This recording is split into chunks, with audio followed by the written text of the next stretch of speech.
You oppose tyranny, injustice.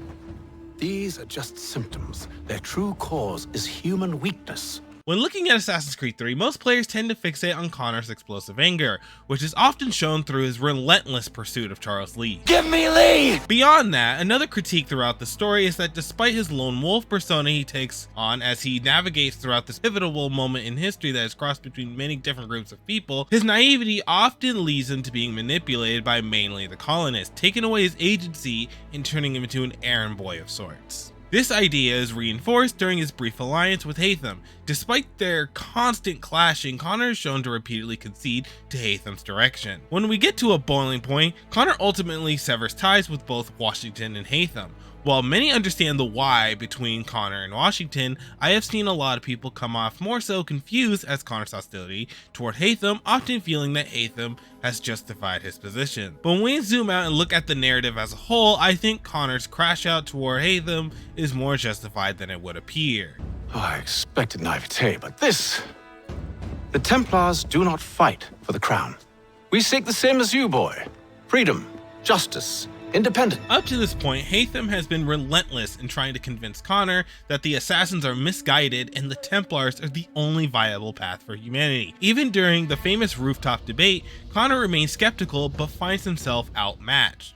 While he remains steadfast in his convictions, he lacks a rhetorical experience required to articulate exactly why he feels Haytham and the Templars are wrong, thus leaving him feeling frustrated and unable to counter his father's clearly thought out sophistry. However, Connor may have lost the battle of words, but we shouldn't take Connor's silence as a sign of defeat, but as calculated rejection. While he lacks the skills to be able to deconstruct Haytham's rhetoric in the moment, he remained aware of the Templars' track record. From Connor's perspective, there is no moral justification for what the Templars want, even if it's cleverly phrased. This culminates into their final arguments, Connor bluntly telling Haytham that he has shown him nothing. From Connor's perspective, this is true. For as much talking as they've done, Haytham couldn't get past the core principles that bind Connor's with the assassins or his alliance with Washington.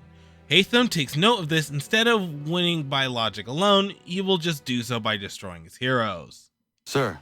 As Washington and Connor are talking in the foreground, you can see Haytham sneak into the back and look through Washington's documents, finding the smoking gun that is Washington's order to exterminate Connor's village. But Haytham doesn't just stop there. Haytham adds an extra detail about the first attack on Connor's village 14 years ago when Connor was still a boy. To the audience, this was just a revelation that Washington was a traitor to our protagonist. But when we look at this closer, it reveals Haytham's true strategy. Why did Haytham wait to spill out this information? When Haytham is told about the first attack, even if we take his reaction at face value, because he's the one who brought the subject up, we don't really have a good reason to think he was just feigning ignorance for this long.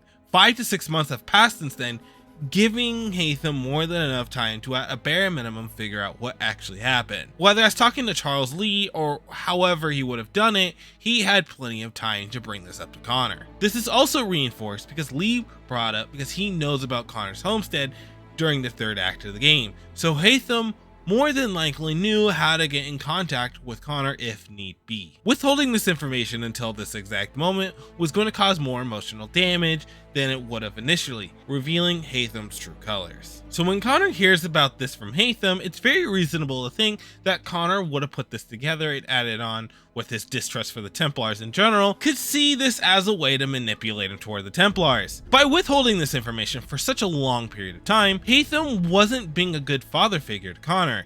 It was an attempt to weaponize Connor's trauma in favor for Templar goals, by turning Connor against Washington, making him more willing to work with Haytham and therefore Charles Lee. Connor's hostility toward them wasn't simply just a crash out because his people were in trouble, but it was also the moment that validated to him that all of Haytham's sophistry wasn't ever about truth claims, but it was about control and being able to use it as a leash to lead Connor wherever he needed him. This was the moment where Connor had to realize that no one was trying to help him, but they were going after their own goals and using Connor as a means to get there, and now he understood where everyone's positions were, and he would start making decisions for himself. So this rejection was never a failure to understand Haytham's logic. It was Connor's realization to recognize Haytham's intent. By realizing that Haytham was weaponizing Washington's betrayal, Connor had finally proved that he's not the naive errand boy as many people would claim him to be, showing that silence doesn't always mean ignorance, but more so observant. But those are my interpretations of the scene. What did you guys think? Give me your thoughts in the comments below. I'd like to hear how other people interpret this scene, or perhaps this video helped you see Connor in a way that you haven't thought about before. Let me know. Please like the video if you enjoyed it. I wanted to get some other videos out while I'm working on the bigger retrospective, so if you like this content, please subscribe. Lastly, if you want to see me talk more about Assassin's Creed 3, you can watch my earlier video essay where I talk about Connor's character being doomed to fail. Again, thank you guys for watching, and I will see you all in the next one.